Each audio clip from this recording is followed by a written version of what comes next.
여기 일촉즉발 긴장감이 감돌고 있는 미국의 한 영재 중학교가 있습니다. 그 교실 안에는 전학 온 지 얼마 안 된 한국 여학생을 미국 학생들이 둘러싸기 시작했습니다. 너 도대체 무슨 짓을 한 거야? 이건 말이 안 돼. 나는 인정할 수 없어. 너희 나라로 그냥 돌아가. 의심의 눈초리로 잔뜩 화가 난 미국 학생들이 한국 학생에게 소리치고 있습니다. 도대체 무슨 사연일까요? 사연을 시작하기 전에 구독과 좋아요 잊지 않으셨죠? 그럼 오늘의 사연 시작하겠습니다. 안녕하세요. 저는 미국 영재학교에서 30년 이상 수학을 가르쳐온 로버트 존슨입니다. 제가 가르치는 학생들은 모두 미국 최고의 인재들이죠. 매일 아침 학교에 들어설 때마다 이 학생들을 가르칠 수 있다는 사실이 자랑스럽습니다. 제게는 확고한 교육 철학이 있습니다.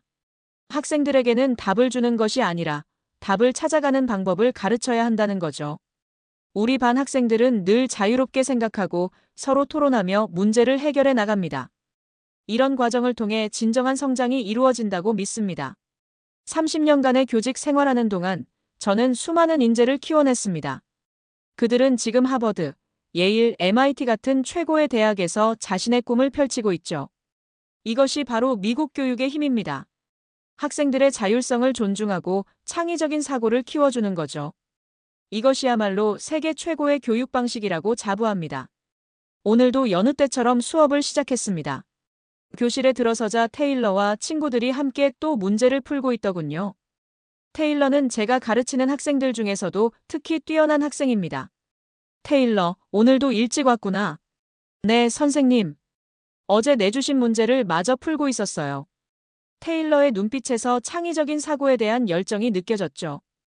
이런 게 바로 제가 추구하는 교육입니다. 혼자가 아닌 함께 성장하는 법을 배우게 되죠.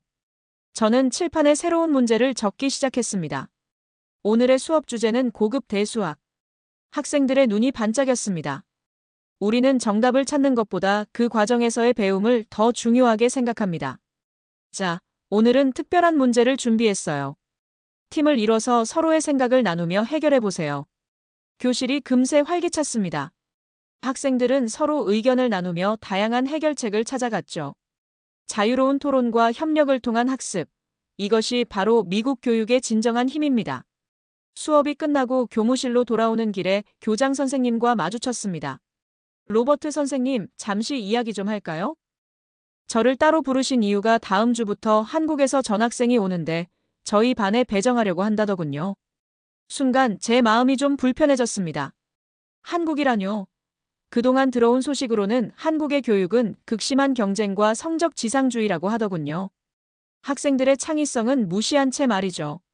저는 한국 교육의 의구심에 교장 선생님께 말씀드렸죠. 한국 학생이 과연 우리 학교 시스템에 적응할 수 있을까요? 걱정하지 마세요. 성적도 우수하고 영어도 잘한다고 하네요. 하지만 저는 여전히 확신이 서지 않았습니다. 분단 국가에서 온 학생이 미국 최고의 영재학교에서 잘 해낼 수 있을까요? 우리 학교는 협력과 소통을 중시합니다. 하지만 한국은 달라요. 1등이 아니면 의미가 없는 치열한 경쟁, 밤늦게까지 이어지는 자습. 그동안 제가 들어온 한국의 교육 방식은 저희와는 너무나 달랐거든요. 학생들은 매일 밤늦게까지 학원을 전전하며 문제풀이만 반복한다고 합니다. 선생님이 제시하는 답안을 그대로 외우기만 하죠. 학생들은 자신만의 생각을 발전시킬 기회조차 얻지 못한다고 하더군요. 한국의 학생들은 마치 정답을 찍어내는 기계처럼 공부한다고 들었습니다. 이 문제는 이렇게 풀어야 한다는 공식만 달달 외우죠. 왜 그렇게 풀어야 하는지, 다른 방법은 없는지 고민하지 않는다고 합니다. 창의적인 사고는 찾아볼 수 없죠. 한국의 전학생이 오기 전까지 한국의 교육 방식은 잘못된 교육이라 생각했습니다. 다음 주부터 올 한국 학생을 어떻게 지도해야 할지 고민이 깊어졌죠. 우리 반의 자유롭고 협력적인 분위기가 무너지진 않을까 걱정됐습니다. 침대에 누워서도 계속 생각이 꼬리를 물었습니다. 미국의 교육은 세계 최고입니다. 우리는 학생들에게 토론하고 협력하는 법을 가르치죠. 한국처럼 무한 경쟁과 순위 매기기에만 집착하지 않아요. 하지만 그런 환경에서 자란 학생이 과연 우리 학교에서 잘 적응할 수 있을까요? 창밖을 보니 달이 밝았습니다. 30년 교직 생활하는 동안 이렇게 고민했던 적이 있었나 싶더군요. 하지만 저는 결심했습니다. 그 학생이 우리의 협력하는 교육 방식을 이해하고 따라올 수 있도록 최선을 다해 도와주기로요. 저는 여전히 제가 세계 최고의 교육을 하고 있다고 자부합니다. 그리고 그 자부심으로 내일도 교단에 설 겁니다. 드디어 한국에서 온 전학생이 오는 날입니다. 아침 일찍 교실에 도착했더니 학생들이 이미 수군거리고 있더군요. 선생님, 한국에서 오는 전학생은 영어를 잘할까요? 수업을 잘 따라올 수 있을까요? 학생들의 관심이 뜨거웠습니다. 수업 시작 종이 울리고 잠시 후 교장 선생님과 함께 조그마한 여학생이 들어왔습니다. 한지민이라고 자신을 소개하더군요. 지민이는 고개를 살짝 숙이고 있었는데 얼굴이 굳어있는 게 긴장한 게 역력했습니다. 반갑습니다. 저는 한국에서 온 한지민입니다. 짧은 인사였지만 또박또박 영어로 말하는 모습이 인상적이었죠. 자리에 앉은 지민이는 곧바로 노트를 꺼내더니 필기할 준비를 했습니다. 지나치게 경직된 모습이 보였습니다. 자, 오늘은 새로운 친구와 함께 그룹 프로젝트를 시작해볼까요? 학생들을 4명씩 팀으로 나누었습니다. 지민이는 테일러와 같은 조가 되었죠. 테일러가 먼저 나서서 반갑게 인사했습니다. 안녕, 지민. 우리 팀이 된 걸 환영해. 하지만 지민이는 고개만 살짝 끄덕이고는 자신의 자리로 돌아가 앉았습니다. 테일러의 표정이 살짝 굳어지는 게 보였죠. 여러분은 각자 다른 방식으로 이 문제를 풀어보세요. 그리고 팀원들과 의견을 나누면서 가장 좋은 해결책을 찾아보세요. 다른 팀들은 금세 토론을 시작했지만 지민이의 팀은 조금 달랐습니다. 지민이는 혼자서 문제를 풀기 시작했고 다른 팀원들과 눈도 마주치지 않았죠. 지민아, 팀원들과 의견을 나누어 보는 게 어떨까? 제 말에 지민이는 놀란 듯 고개를 들었습니다. 그리고 작은 목소리로 대답했죠. 죄송합니다만 저는 혼자 하는 게 편해요. 이런 반응은 예상하지 못했네요. 우리 수업 방식과는 전혀 맞지 않았죠. 수업이 진행될수록 차이는 더욱 뚜렷해졌습니다. 다른 학생들이 활발하게 토론하는 동안 지민이는 계속 혼자만의 시간을 보냈습니다. 문제를 풀 때도 다른 학생들의 의견은 전혀 듣지 않으려 했죠. 쉬는 시간, 테일러가 제 책상으로 찾아왔습니다. 선생님, 지민이는 왜 저희랑 이야기를 안 하려고 하나요? 무시하는 건가요? 아니야, 테일러. 아마 문화의 차이일 거야. 조금 시간이 필요할 것 같구나. 하지만 저도 확신이 서지 않았습니다. 한국의 교육 방식이 이렇게나 다르다니 지민이의 소극적인 태도는 우리 학교의 방식과는 너무나 달랐습니다. 점심시간 교무실에서 창밖을 바라보다가 지민이를 발견했습니다. 혼자서 벤치에 앉아 도시락을 먹고 있더군요. 다른 학생들은 삼삼오오 모여 웃고 떠들며 점심을 먹고 있는데 말이죠. 한숨이 나왔습니다. 이대로는 지민이가 우리 학교에 적응하기 힘들 것 같았죠. 오후 수업이 끝나고 지민이가 교실을 나서려는 순간 저는 지민이를 불러 세웠습니다. 지민아, 잠깐 이야기 좀 할까? 우리 학교에서는 협력과 토론을 중요하게 생각해. 혼자 공부하는 것도 좋지만 친구들과 함께 배우는 것도 필요하단다. 지민이는 잠시 침묵하더니 조용히 대답했습니다. 네, 하지만 저는 제 방식이 더 편해요. 한국에서는 이렇게 공부했거든요. 그 말을 듣는 순간 제가 왜 그동안 한국 교육에 대해 부정적이었는지 다시 한번 실감했습니다. 이런 식의 개인주의적인 학습 태도로는 우리 학교에서 성장하기 힘들 텐데 말이죠. 집으로 돌아오는 길, 오늘 하루 동안 있었던 일들이 계속 머릿속을 맴돌았습니다. 지민이의 소극적인 태도, 우리와는 너무나 다른 학습 방식, 이 아이를 어떻게 도와줄 수 있을까요? 창밖으로 저녁 노을이 물들고 있었습니다. 첫날부터 이렇게 고민이 많아지다니 앞으로가 더 걱정되는군요.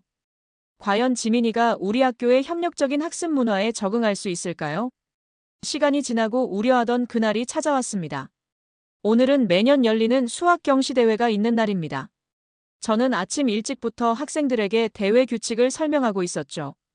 이번 대회는 4인 1조로 진행됩니다. 각 팀은 주어진 문제를 함께 해결하고 풀이 과정을 발표하게 될 거예요. 교실 안에는 긴장감이 감돌았습니다. 특히 테일러는 평소보다 더 의욕적인 모습이었죠. 지난 3년간 우리 반은 늘 최고 성적을 거뒀으니까요. 하지만 한쪽에서 걱정스러운 모습이 보였습니다. 지민이었죠. 여전히 혼자만의 세계에 갇혀있는 듯 했습니다. 선생님, 혼자서는 안 되나요? 지민이의 조용한 질문에 저는 고개를 저었습니다. 지민아, 이건 팀 대회란다. 팀별로 점수를 매기게 될 거야. 대회가 시작되고 각 팀의 문제지가 배부됐습니다. 총 5문제, 제한 시간은 2시간. 테일러의 팀이 가장 먼저 움직였습니다. 그들은 즉시 역할을 나누고 토론을 시작했죠. 이게 바로 제가 가르쳐온 방식입니다. 하지만 지민이의 팀은 달랐습니다. 지민이는 팀원들의 의견은 듣지 않은 채 혼자서 문제를 풀기 시작했죠. 다른 팀원들은 그저 지민이를 지켜보기만 했습니다. 시간이 흐를수록 교실의 분위기는 더욱 긴장됐습니다. 테일러의 팀은 활발한 토론 끝에 문제를 하나씩 해결해 나갔습니다. 반면 지민이의 팀은 팀이라고 부르기도 민망했습니다. 지민이는 여전히 혼자서 문제를 풀고 있었고 다른 팀원들은 그저 지켜보기만 했죠. 대회가 끝나갈 무렵 예상치 못한 일이 벌어졌습니다. 채점 결과 지민이의 팀이 1등을 차지한 겁니다. 모든 문제를 완벽하게 풀어냈더군요. 테일러의 얼굴이 붉어졌습니다. 그의 팀은 2등. 지난 3년간 늘 1등이었는데 말이죠. 선생님, 그렇게 빨리 풀 수 있다는 게 말이 안 돼요.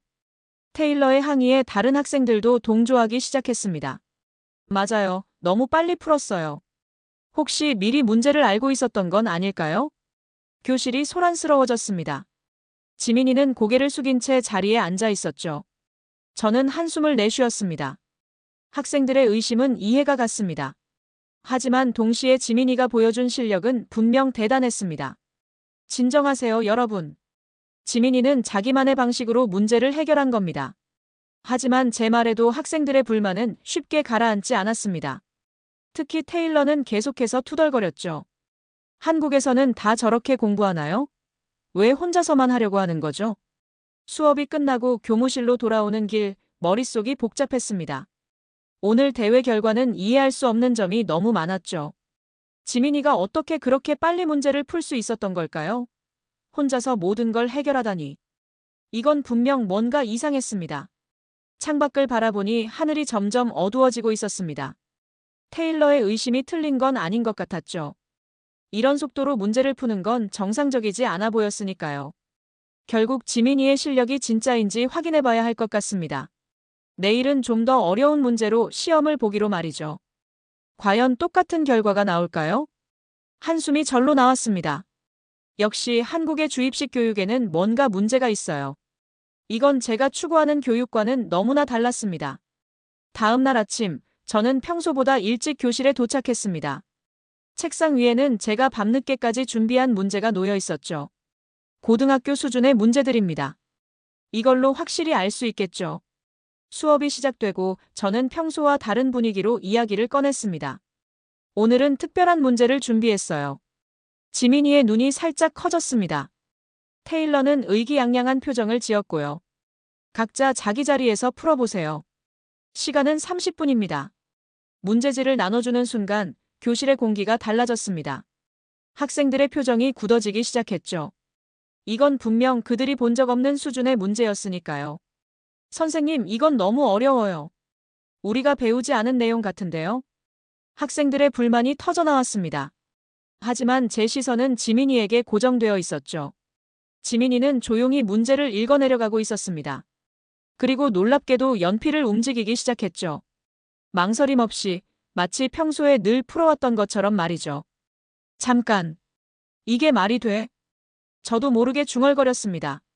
지민이의 손이 움직이는 속도는 결코 추측이나 끼워 맞추기가 아니었습니다. 명확한 풀이 과정이 보였죠. 15분이 지났을까요? 지민이가 손을 들었습니다. 선생님, 다 풀었습니다. 교실이 순식간에 조용해졌습니다.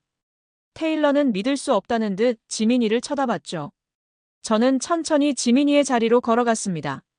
답안지를 집어들자마자 제 손이 살짝 떨렸습니다. 완벽했습니다. 풀이 과정의 각 단계가 논리적이었고 수식의 전개는 마치 교과서처럼 깔끔했죠.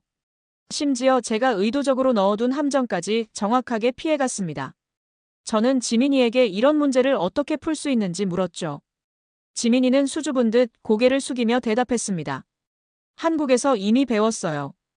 그 순간 제 머릿속에서 뭔가가 깨지는 소리가 들리는 것 같았습니다. 지민이가 대회에서 보여준 실력은 결코 거짓이 아니었던 거죠. 한국에서 지민이의 실력이 어느 정도인지 저는 물어봤습니다. 상위권이긴 했지만 특별한 건 아니에요. 제 주변에는 저보다 더 잘하는 친구들이 많았거든요. 지민이의 대답에 저는 말을 잇지 못했습니다. 교실 뒤에서 테일러가 불만스러운 목소리로 말했습니다. 선생님, 저도 이제 문제 다 풀었어요. 테일러의 답안지를 확인했습니다. 첫 번째 문제는 절반 정도 풀었지만 나머지는 거의 손도 대지 못했더군요. 수업이 끝나고 저는 한동안 자리에서 일어나지 못했습니다. 머릿속이 복잡했죠. 지금까지 제가 알고 있던 한국 교육에 대한 생각이 완전히 뒤흔들린 기분이었습니다. 이게 한국의 수준이라고. 창밖을 바라보며 생각에 잠겼습니다. 지민이는 겨우 15살입니다. 책상 위에 놓인 지민이의 답안지를 다시 한번 살펴봤습니다. 이건 단순한 암기나 반복 학습으로는 불가능한 수준이었습니다. 내가 뭔가를 잘못 알고 있었던 걸까? 밤이 깊어가는데도 이 질문에 대한 답을 찾지 못했습니다. 한 가지 확실한 건 한국 교육에 대해 다시 생각해봐야 할 것 같다는 점이었죠. 지민이의 실력을 확인한 그날 이후 저는 계속 같은 생각이 머릿속을 맴돌았습니다. 도대체 한국의 교육은 어떻게 이루어지고 있는 걸까? 우연히 교무실 게시판에서 한국 교류 연수 프로그램 공고를 발견했습니다. 우리 학교와 서울의 한 영재학교가 교사 교류를 추진한다는 내용이었죠. 망설일 이유가 없었습니다. 바로 신청서를 작성했죠. 한 달 후, 저는 한국 교육에 의구심을 가진 채 한국행 비행기에 앉아 있었습니다. 13시간의 비행 끝에 인천국제공항에 도착하자마자 저는 신선한 충격을 받았습니다. 이게 공항이라고? 깔끔하게 정리된 동선, 효율적인 입국 절차, 우리 미국 공항과는 매우 달랐죠. 특히 공항 전체가 깨끗하게 관리되어 있다는 게 인상적이었습니다. 입국장을 빠져나와 지하철역으로 향했습니다. 공항 곳곳에는 분리수거 시설이 잘 갖춰져 있었고 안내판도 한국어와 영어로 명확하게 표시되어 있었죠. 지하철을 타면서 또 한 번 놀랐습니다. 미국의 지하철은 솔직히 좀 불편하거든요. 지연도 잦고 차량도 낡았죠. 하지만 여기는 달랐습니다. 스크린도어가 설치된 깨끗한 승강장, 정시에 도착하는 열차, 쾌적한 객실. 심지어 지하철 안에서도 인터넷이 된다고 하더군요. 이래서 지민이가 그렇게 정확했나? 문득 그런 생각이 들었습니다. 이렇게 체계적이고 효율적인 시스템 속에서 자란 아이들. 그들의 학습 태도도 이런 환경에 영향을 받았을 거란 생각이 들었죠. 서울 시내 호텔에 도착하고 나서도 놀라움은 계속됐습니다. 밤 10시가 넘었는데도 거리는 밝고 안전해 보였죠. 잠시 산책하러 나가볼까 하고 호텔을 나섰습니다. 미국이었다면 절대 하지 않았을 선택이죠. 하지만 이상하게도 전혀 위험하다는 느낌이 들지 않았습니다. 거리에는 여전히 사람들이 활기차게 오가고 있었습니다. 늦은 시간인데도 여성들이 혼자 걸어다니고 학생들이 카페에서 공부하고 있더군요. 호텔로 돌아오는 길, 제 생각이 바뀌고 있다는 걸 느꼈습니다. 분단국가라고요? 체계가 없을 거라고요? 제가 얼마나 잘못된 선입견을 품고 있었는지 깨닫게 됐죠. 침대에 누워 천장을 바라보며 생각했습니다. 오늘 하루 동안 본 것만으로도 충격의 연속이었는데 내일은 또 어떤 놀라움이 기다리고 있을까요? 한 가지는 확실했습니다. 이곳에서 보낼 일주일이 저에게 큰 변화를 가져다 줄 것 같다는 예감이 들었죠. 마치 지민이가 제게 새로운 세상의 문을 열어준 것처럼 말입니다. 이른 아침, 저는 서울의 한 영재학교를 방문했습니다. 학교에 도착하자마자 또 한 번 놀라움을 금치 못했죠. 아침 7시인데 벌써 많은 학생들이 도서관에서 공부하고 있었거든요. 도서관 창가에 앉아있던 한 학생의 모습이 지민이를 떠올리게 했습니다. 책상 위에는 수학 문제집이 펼쳐져 있었는데 고등학교 미적분 문제였더군요. 선생님도 감독관도 없었지만 학생들은 자발적으로 열중하고 있었습니다. 교무실로 이동하여 짧은 인사를 마치고 바로 수업 참관을 시작했습니다. 역시나 수학교사이기에 처음부터 들어간 곳은 수학 수업이었죠. 저는 수업을 듣고 경악을 금치 못했습니다. 학생들은 문제를 풀 때 굉장히 체계적으로 접근하더군요. 선생님이 답을 알려주기를 기다리는 게 아니라 스스로 여러 가지 풀이 방법을 시도하면서 가장 효율적인 방법을 찾아내고 있었습니다. 선생님, 이 문제는 다른 방법으로도 풀 수 있을까요? 학생들의 질문이 인상적이었습니다. 단순히 답을 구하는 것에 그치지 않고 더 나은 방법을 찾으려 노력하는 모습이었죠. 점심시간 수학 선생님과 이야기를 나누다가 흥미로운 제안을 받았습니다. 오후에는 제가 대치동으로 안내해드리죠. 우리 학생들의 절반 이상이 그곳에서 자기주도 학습을 하거든요. 처음 들어보는 이름이었습니다. 대치동 그곳에서 저는 한국 교육의 또 다른 면을 보게 됐죠. 거리에는 학원들이 빼곡히 들어서 있었습니다. 수학 선생님의 안내로 한 학원을 방문했는데 그곳에서 본 광경은 충격적이었죠. 중학생들이 고등학교 과정을 공부하고 있었습니다. 하지만 더 놀라운 건 따로 있었죠. 여기서는 선생님들이 가이드 역할만 합니다. 실제 학습은 학생들이 스스로 계획하고 실천하죠. 수학 선생님은 당연하단 목소리로 말했습니다. 강의실을 둘러보니 각자 자신만의 학습 계획표를 가지고 있었습니다.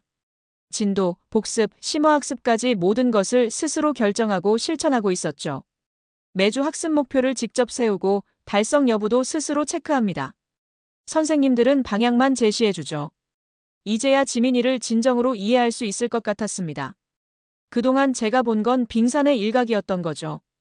한 학생의 공부 방식이 특히 눈에 띄었습니다. 문제를 풀다가 막히면 바로 질문하는 게 아니라 먼저 교과서를 찾아보고 인터넷도 검색해 보더군요. 정말 최후의 순간에만 선생님께 질문을 했습니다. 우리는 이걸 자기주도 학습이라고 해요. 학생들이 스스로 생각하고 해결하는 능력을 키우는 게 핵심이죠. 수학 선생님의 설명을 들으며 지민이가 왜 그토록 체계적으로 또 독립적으로 문제를 풀었는지 이해가 됐습니다. 이건 단순한 암기나 반복이 아닌 진정한 의미의 자기주도 학습이었던 거죠. 저녁이 되어 숙소로 돌아오는 길 머릿속이 복잡했습니다. 이제야 알겠더군요. 한국의 교육은 제가 생각했던 것과는 전혀 달랐습니다. 체계적이고 효율적인 시스템, 그리고 무엇보다 학생들의 자기주도적인 학습 태도. 이 모든 것이 지민이를 만들어낸 거였죠. 우리도 무언가 바뀌어야 할 것 같았죠. 이곳에서 배운 자기주도 학습을 어떻게 우리 학교에 적용할 수 있을까? 창밖으로 보이는 학원가의 불빛을 바라보며 생각했습니다. 한국에서의 일주일이 순식간에 지나갔습니다. 비행기 안에서 저는 그동안 보고 배운 것들을 정리하기 시작했죠. 특히 자기주도 학습에 대한 부분을 꼼꼼히 정리했습니다. 미국으로 돌아온 첫날, 저는 바로 수업 방식을 바꾸기로 결심했습니다. 테일러를 비롯한 학생들의 놀란 표정이 아직도 생생하네요. 오늘부터 수업 방식을 조금 바꿔보려고 해요. 먼저 각자 학습 계획표를 작성해 볼까요? 학생들은 의아한 표정을 지었습니다. 그동안은 제가 모든 걸 주도했으니까요. 하지만 이제는 달라져야 했습니다. 여러분이 직접 이번 주에 배울 내용을 계획하고 목표를 세워보세요. 어려운 부분이 있다면 제가 도와줄 테니까요. 처음에는 어색해하던 학생들이 점차 변하기 시작했습니다. 특히 테일러의 변화가 눈에 띄었죠. 학생들은 자신만의 속도로 공부하기 시작했습니다. 누군가는 기본 개념부터 차근차근, 또 누군가는 심화 문제에 도전하면서요. 한 달이 지났을까요? 놀라운 변화가 일어났습니다. 학생들이 스스로 문제를 찾아 풀기 시작한 거죠. 더 이상 제가 과제를 내주지 않아도 도서관에서 추가 문제집을 찾아 공부하는 모습을 발견할 수 있었습니다. 선생님, 이 문제 혼자 풀어봤는데 맞는지 봐주실 수 있나요? 예전에는 상상도 할 수 없었던 질문이었습니다. 학생들이 스스로 공부하고 확인받으러 오다니요. 특히 인상 깊었던 건 학생들이 서로 돕기 시작했다는 점입니다. 누군가 어려워하면 먼저 다가가 설명해주고 함께 문제를 풀어보면서 서로의 풀이 방법을 공유하더군요. 이 방법으로 풀면 더 쉬워. 나는 이렇게 접근했거든. 아, 그렇구나. 나는 다른 방법으로 풀었는데. 교실에서 이런 대화가 오가는 걸 들을 때마다 지민이가 했던 말이 떠올랐습니다. 한국에서는 이렇게 공부했어요. 이제야 그 말의 진정한 의미를 알 것 같았습니다. 자기주도 학습은 단순히 혼자 공부하는 게 아니었어요. 스스로 생각하고 계획하고 실천하면서도 필요할 땐 서로 도울 줄 아는 것. 그게 바로 진정한 자기주도 학습이었던 거죠. 로버트, 요즘 당신 반 학생들이 많이 달라졌더군요. 동료 교사들도 변화를 느끼기 시작했습니다. 수업 시간 외에도 도서관에서 공부하는 학생들이 늘었고 질문의 수준도 달라졌다고 하더군요. 네, 학생들 스스로가 변하고 있어요. 제가 한 일은 그저 방향만 제시한 것뿐이죠. 이제는 확신할 수 있습니다. 한국에서 배운 교육 방식은 분명 효과가 있었어요. 하지만 이게 끝이 아니라는 것도 알고 있죠. 아직 배우고 적용해야 할 것들이 많이 남아 있으니까요. 창밖으로 하교하는 학생들이 보입니다. 예전과는 다른 표정이네요. 제 수업의 변화는 학교 전체에 영향을 미치기 시작했습니다. 다른 반 선생님들도 저와 비슷한 방식을 시도해보고 싶다고 하더군요. 한 학기가 지나자 다른 학교에서도 변화의 조짐이 보이기 시작했습니다. 자기주도 학습을 도입한 학교들의 성과가 하나둘 나타나기 시작한 거죠. 이제는 교육청에서도 관심을 보이기 시작했습니다. 한국의 교육 시스템, 특히 자기주도 학습 방식을 체계적으로 연구하고 도입하자는 이야기가 나오더군요. 지난 학기와 비교해서 학생들의 자발적 학습 시간이 30% 이상 증가했습니다. 문제 해결 능력뿐만 아니라 학습 태도 면에서도 큰 변화가 있었죠. 동료 교사들의 발표를 들으며 가슴이 뿌듯했습니다. 지민이를 통해 시작된 작은 변화가 이렇게 큰 파동이 되어 퍼져나갈 줄은 몰랐죠. 한국의 교육은 경쟁이 아닌 성장에 초점이 맞춰져 있습니다. 학생들이 스스로 목표를 세우고 그것을 향해 나아가도록 돕는 거죠. 우리는 한국의 교육에서 배울 점이 참 많습니다. 하지만 그들의 방식을 그대로 따라하는 게 아니라 우리 현실에 맞게 적용하고 발전시켜 나가야 합니다. 이제는 더 이상 미국식이나 한국식이란 구분이 무의미하게 느껴집니다. 좋은 교육은 결국 학생들의 성장을 돕는 것, 그게 전부가 아닐까요? 창밖을 바라보니 새 학기가 시작되고 있었습니다. 올해는 또 어떤 변화가 우리를 기다리고 있을까요? 설렘과 기대를 안고 저는 다시 교실로 향했습니다. 지금까지 제 긴 이야기 들어주셔서 감사합니다. 여러분, 오늘 들으신 사연 어떠셨나요? 로버트의 여정을 통해 한국의 교육 문화가 얼마나 수준이 높고 대단한지 느껴보셨나요?